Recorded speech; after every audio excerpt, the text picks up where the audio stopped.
L'apport de la diaspora au dialogue national inclusif et souverain a été d'une importance capitale pour la réussite et surtout pour le caractère inclusif de cette messe du peuple tchadien.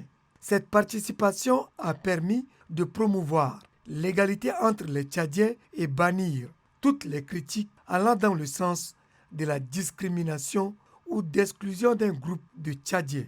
En dépit des critiques aussi acerbes et des réactions aussi souvent opposées aux avis des autorités de transition, les plus hautes autorités, en particulier les initiateurs de ces retrouvailles, ont jugé utile de les associer pour les écouter afin de laver le linge sale en famille. Une stratégie qui a permis de recenser les raisons qui ont amené ces compatriotes à quitter leur patrie pour s'exiler sous d'autres cieux où ils se croient beaucoup plus mieux que chez eux.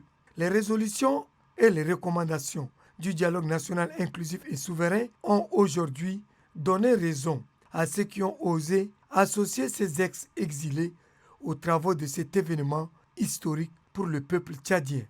En impliquant ces membres de la diaspora dans la prise de décision et surtout la gestion du pays, les plus hautes autorités de transition qui ont fait table rase sur le passé afin de refonder le pays de Toumaï, berceau de l'humanité, leur expriment leur totale confiance.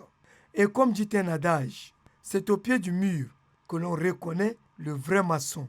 Ainsi, cette confiance placée en eux constitue également une opportunité de traduire en actes cet élan patriotique qu'ils manifestaient sous d'autres cieux.